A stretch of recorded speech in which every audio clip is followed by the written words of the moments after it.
Hello, boys and girls. Whew, what a crazy day it has been. It is really hot out there. I did a trip to the post office and my car was an absolute sweatbox. A good friend of mine just got a new dog and I helped get her settled in. I had to change my clothes because they were all covered in dog fur, which, is all part of the process. Gotten a few pickups here. Just a few, but well, there's more than just these. Those are just the ones that are packaged. But just a few quickie updates.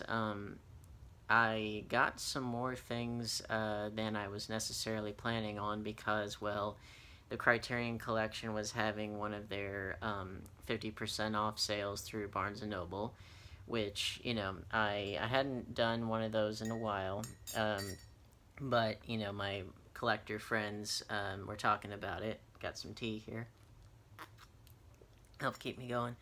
Yeah, my collector friends were talking about it, and I wanted to get the Bruce Lee set. I had actually pre-ordered it on Amazon, but then on Barnes & Noble it was going for much cheaper, and I thought, oh, I'll do that. And then, of course, it sold out online, and it hadn't come out in stores yet, and it wasn't going to work. So instead, I partook in more than I planned on, but, it's all things that I've needed in the collection for quite a while. And also, the big news in the horror collector world is that the Friday the 13th Scream Factory set has actually been announced for pre-order. So I had to jump on that really quickly because it came with that exclusive poster and all the other extra goodies on top of what I assume will be a great set. I do feel a little bit sheepish in the sense that this set that I bought, I'm gonna try and sell it.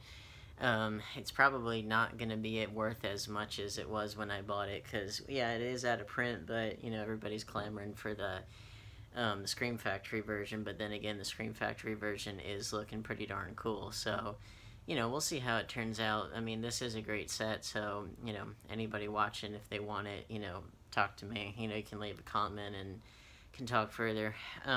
But yeah, it's one of those things where you feel a little stupid, but at the same time, not that stupid. I mean, because if that hadn't come out, I would have still been in good shape because this is a great set. I do think the Scream Factory set's going to be better though. But nonetheless, you're not shit out of luck if you have that set. That's for sure. But yeah, those are just a few little bits of collection updates. So those things are coming in the mail. But some of them not for a while, like the Friday the 13th. You'll have to check back in October. Speaking of October, I had pre-ordered the this was a couple months ago. I had pre-ordered the Dawn of the Dead Second Sight 4K set from Zavvi.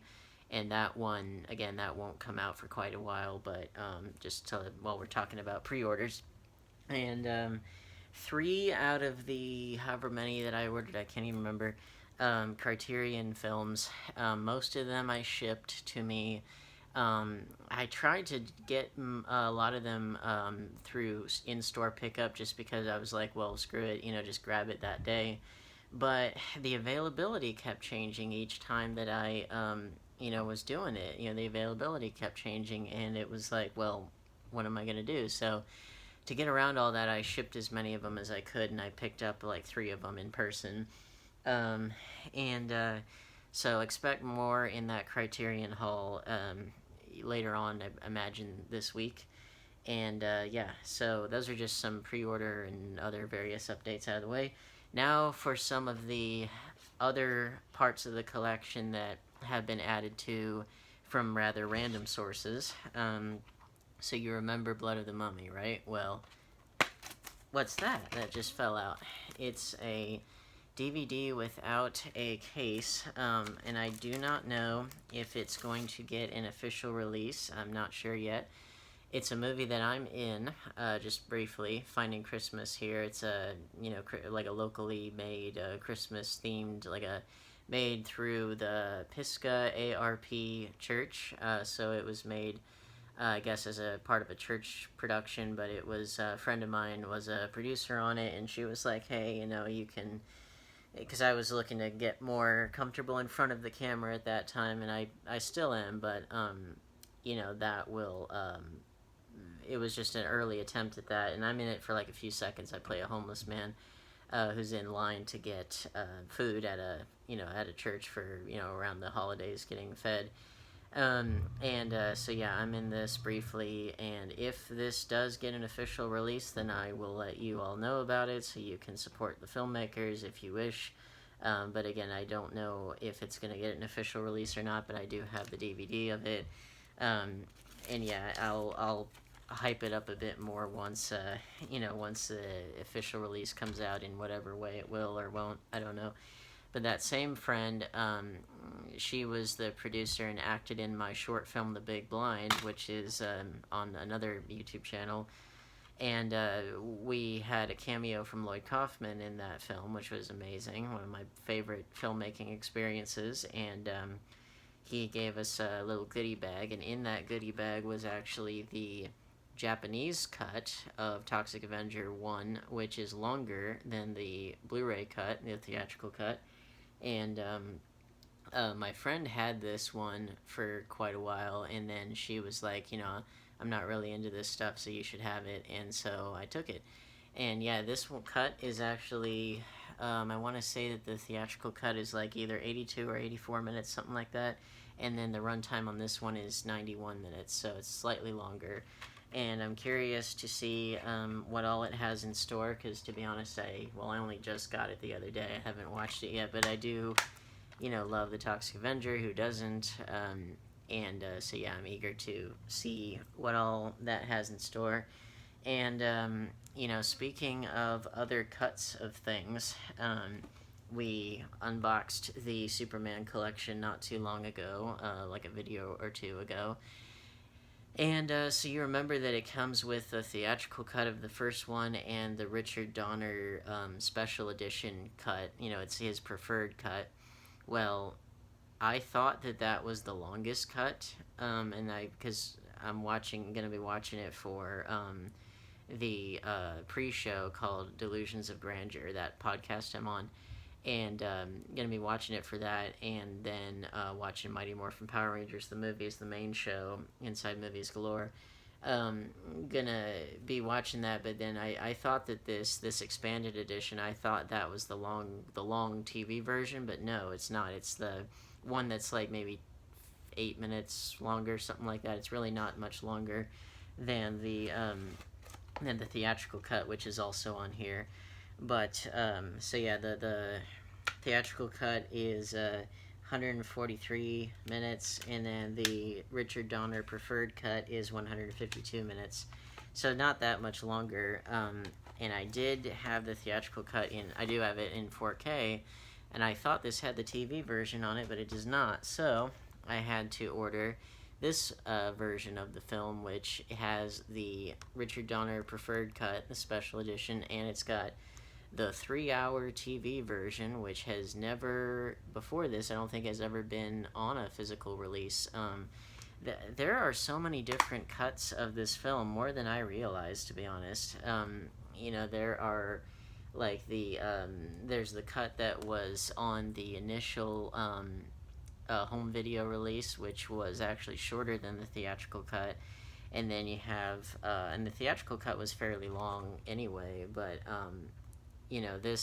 this TV version, I guess, there's a lot of legal nonsense behind it, but apparently the longer the running time, the more that, when you were showing it on television at the time, the longer the running time, the more time there was for commercials, and thus, the greater revenue from sponsorships, blah, blah, blah. So, I can't remember who had the authority, whether it was the Salkinds or Warner Brothers or what, because the ownership of both the Superman and the Batman properties is really, really complicated. It's not as straightforward as you would think. And so whoever had the authority of whatever footage at what time on television, I want to say ABC at the time, they whipped together this 3-hour cut that was broadcast over 2 nights, and then this version of it, or this release, restores all that footage into this big 3-hour long epic. So and I mean the film was already an epic anyway, and it's technically, if you know anything about the history of the film, Superman 1 was being shot at the same time as Superman 2 by Richard Donner, and then they were having problems with the special effects, and the budget was going up, and they said, well, we're going to allocate all our resources towards getting the first film done, which makes sense to me. But it also meant that them having to move the ending of the spinning the earth backwards, they had to move that ending from Superman 2, they had to move it to Superman 1, because they felt like the special effect was really spectacular. Um, but it also did kind of screw up the flow of what Superman 2 was supposed to be. What was going to happen at the end of Superman 1 was that Superman was going to take one of the missiles, off it goes into space, and then it was going to hit the Phantom Zone, that spinning, glass disc, not disc, but, the triangular thing. It was going to hit that Phantom Zone capsule thing and going to let the Kryptonian criminals like Zod and Ursa and everybody, going to let them loose, and then it would have said, Superman will return in Superman 2, because, they knew it was coming because they were filming it back to back. But because they kind of screwed up the ending of Superman 2, the intended ending, and then booted Richard Donner off and reshot the whole movie with Richard Lester, then it just kind of messed up the whole flow of everything. But in the restored Richard Donner cut of Superman 2, you kind of see what his intended follow-up was going to be. And so they do actually keep the spinning the earth backwards ending in there, which if you don't know that context, then you're like, oh, well, why doesn't Superman do this all the time? Well, that's the reason why. That was the intended ending, and that's why it's that way. But you do kind of have to imagine that the first movie ended differently than it did. But anyway, I'll be watching the 3-hour cut of this film, see how it's different. I mean, I know the film very well. Obviously, I wouldn't have, recommended it otherwise for us to watch. But, it's foundational for the genre, for the superhero film genre. I mean, it's quite possibly still, even in the wake of like Logan and Joker, which are both like tip top in the realm of superhero films. This might still be number one. I mean, it was so foundational and so groundbreaking and so like just everything we know about superhero cinema can owe itself to Superman, and rightfully so, because everything we know about superheroes as a concept can be traced back to Superman, because Superman was the first superhero, so kind of a big deal. Anyway, and then the 3 Criterion films that I picked up physically, and then the other ones, I'll reiterate these when the other ones come, but just to give you a little something. So the 3 that came, one of which was Ghost World, the Terry Zwigoff kind of dark teen comedy, based on the indie comic, speaking of comic books, based on the indie, I just realized we have kind of a comic theme and an extended cut theme. We got extended cut of this superhero, which was not a comic book. We had extended cuts of this superhero film, which also was based on a comic. And then we've got a comic book adaptation that was not superhero related. So, hey, there you go. Because guess what, guys? The comic book medium is bigger than just superheroes. It can be any genre you can imagine. And then Ghost World was an indie comic that was done by Daniel Close. Yep, Daniel Close. And it was about the experiences of these 2 teenage girls who just graduate high school, and kind of the fact that they're both social outcasts and they're really sardonic and awkward, and they like deliberately set themselves apart from the rest of society. But one of them is more kind of sticking with her establishment, more nonconformist roots. And then the other one, played by a young Scarlett Johansson, like I want to say she was like 16, 17, something like that. In this film, young Scarlett Johansson, who, for whatever reason, her voice actually sounds deeper when she's younger than it does now. I don't know why that is. Like her speaking voice. But she starts to find more mainstream acceptance and kind of starts to go her own way, and starts to get like more of a, she gets a job and she just kind of gets more stability with her life, and so they both kind of go off on these opposite trajectories, and it's more so about this one, played by Thora Birch, trying to find her way, basically. And So yeah, it was based on a indie comic. This would have been during the underground comic scene of, well, the underground comic scene had been going on for quite a long time, ever since like the 60s, 70s, thanks to people like R. Crumb and some of those kind of outsider artists. And this comic appeared in 8 Ball, which was a, I want to say it was like an anthology comic, and the original comics were done in these kind of blue tinted, like almost like toothpaste colored kind of a wash over it. And yeah, 8 Ball was the underground comic in which the Ghost World stories appeared. And of course, because it's Criterion, you've got this awesome booklet with everything. But yeah, I mean, they both do an amazing job. I wish that, like, Scarlett Johansson obviously is a megastar now that we all know. Thora Birch was really huge in the late '90s, early 2000s because of American Beauty, and she had a few things like that Dungeons and Dragons movie, and she had this, but it just seems like I don't know, she has kind of fallen off the planet a little bit, which is too bad, and I really loved her as an actress.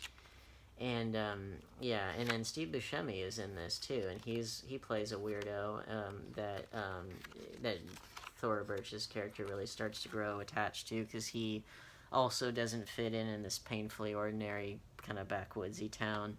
And he likes a lot of old records and things.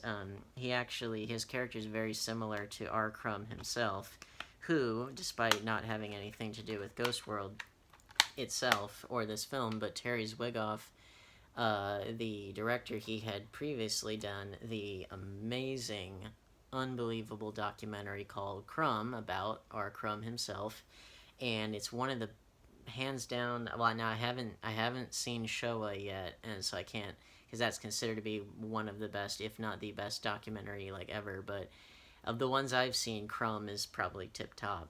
And I think it would still hold up. I wanted to get Showa, but I was already stuffing it with so much stuff. I was like, it's $50 even at half price, and I was like, I feel bad, but I'll get it eventually. But yeah, amazing, amazing film. I saw it, I think, earlier this year, and I was like just blown away by it. I love Terry Zwigoff as a director. He did that. He did Crumb. He did Bad Santa, which I really loved. It's such a messed up film, but I have a messed up sense of humor. And then we've got one of my other favorite films of all time that I remembered seeing in college, and it was Steven Soderbergh's directorial debut called Sex, Lies, and Videotape. And it was from 1989. It was, low budget, kind of. It was one of those films that kind of helped to launch what would then become the indie chic, quote-unquote indie chic scene of the 90s for indie cinema. And I put it in quotes because they weren't really indie films, in the sense that, like, you had some that were, like, acquired, but usually it was, like, more art housey dramas that were put out by studios that, like Miramax at the time, when the Weinsteins were running it. It was owned by Disney at the time, but then they more or less had carte blanche to do what they wanted. And Harvey did what he wanted, that's for sure. But in the realm of film, they more or less had freedom to do what they wanted, because they weren't really touched by most of the rest of Disney. And so largely spearheaded by Miramax, that's when you had that great, golden age of indie cinema, or more art house, more like almost like classical studio mogul type cinema. And I mean, there's a reason why a person like Harvey Weinstein was attracted to that model for making for a movie studio, because that's how the old movie studios, like from golden age of Hollywood, like the Louis B. Mayers and everything, that's how they ran. The studio heads like really were hands on, and they also, much like Harvey Weinstein, someone like Louis B. Mayer, like believe it was him, but someone, I'm pretty sure it was him, but he, somebody high up in power, I'm pretty sure, that he actually molested Judy Garland on the set of Wizard of Oz, and everybody saw it and nobody did anything. And actually, Judy Garland has a whole tragic history of her own, but, there's a reason why they kind of modeled it after that. Not, like, with that explicit goal, I don't think, but more so of the fact they did that type of orientation for a studio would attract, like, those megalomaniacal egomaniacs like Harvey Weinstein, who also then use their tremendous power to abuse as many people as possible, even beyond, like, just like, manipulation and power mongering, even beyond all the, sexual harassment and abuse and rape and all that stuff. It just, that orientation seemed to attract those kind of people. But anyway, sidetrack. But sexualizing videotape, it helped to kind of kick that whole, regardless of what all went into it, it was a very good era for that kind of film. And this kind of helped kick it off, and it was Steven Soderbergh's directorial debut. It got an Oscar nomination for Best Original Screenplay, and well-deserved. I love Andie MacDowell in this film, and it really, like, I remembered her from Groundhog Day and everything, but this really, my opinion of her just, like, shot through the roof as far as just what all she was really made of as an actress. And this film, despite its kind of lurid title, and even kind of lurid premise, because it's basically about this guy who videotapes housewives, or like repressed housewives, talking about, like, their sexual experiences, and he can't get off on it. He can't get an erection or whatever without watching these tapes. So he's got, like, a voyeurism fetish or whatever. But it's I love this. Like, it's black with just the title there. It looks so cool and creepy. I like the minimalism of, well, the film itself, and especially this booklet. It's really cool. But what I love about this film is that I think it was, well, keep in mind the consumer market for videotape, for video cameras, that was still, like, relatively new. Like, it'd been around for a while, like, and people had, little 8 millimeter, 16 millimeter cameras, in the old days, but they tended to not have sound associated with them. But the video camera came along, and it allowed people to shoot their own home movies, or in the 80s onward, the porn industry moved from film to tape because it was cheaper, and you could record over it and everything, which, watch Boogie Nights for a good chronicle of that and how the artistry of it kind of went away. But yeah, it was still pretty new in the consumer market, and, so, and you also had the idea of kind of voyeurism being ever more of a factor in people's lives, and also just kind of the repression factor of the Reagan and George H.W. Bush years in America.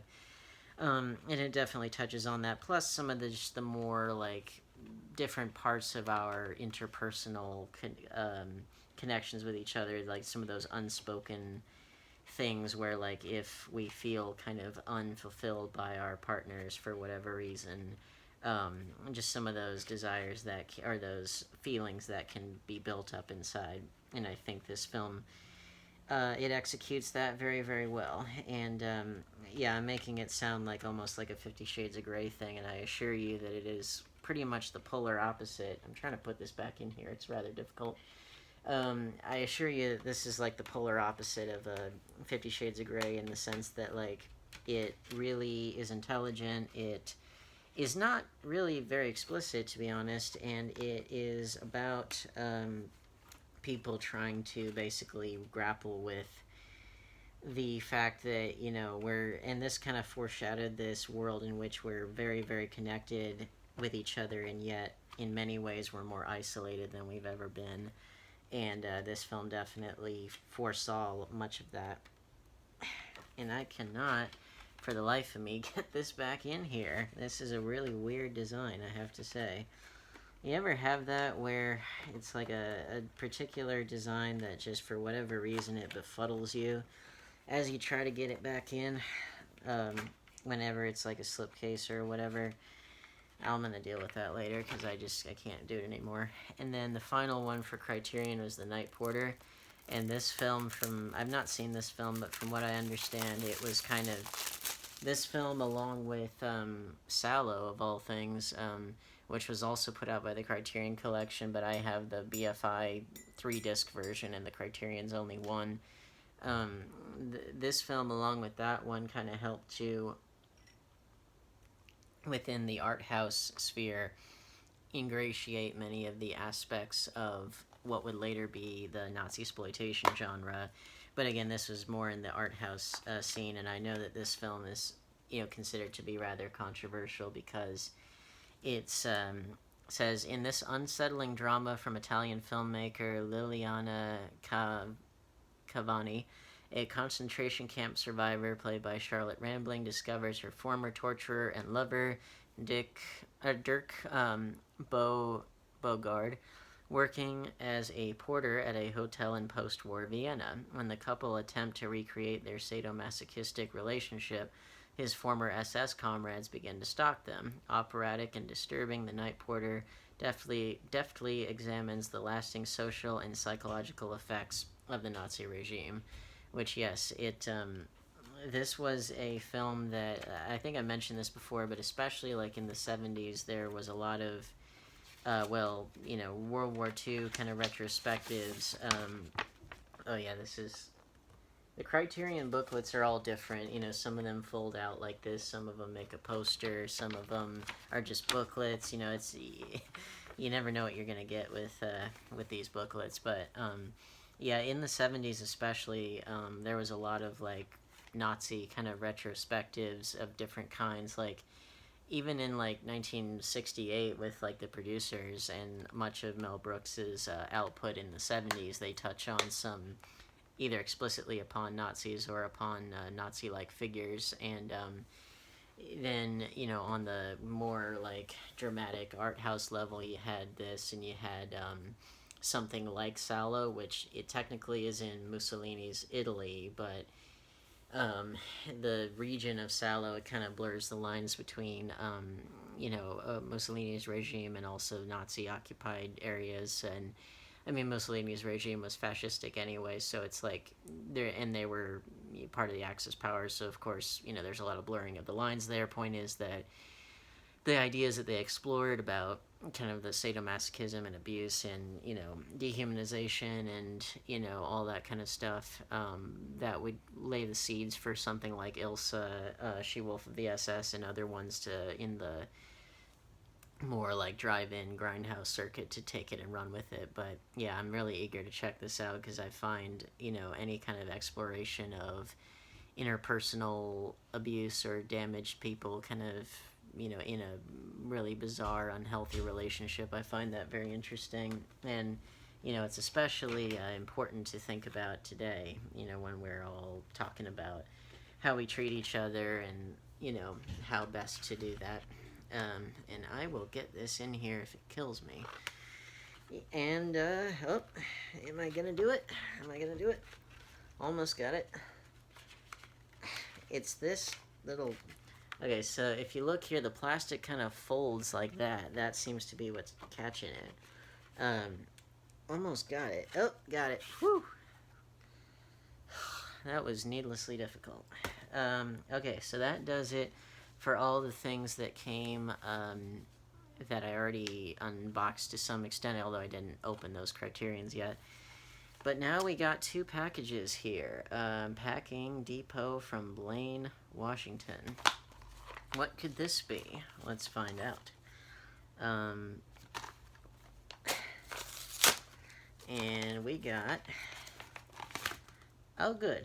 Now this here, this actually came from Canada, but I cannot remember which part of it. It says Packing Depot in Blaine, Washington, so I'm assuming it's another, like, trading post, basically.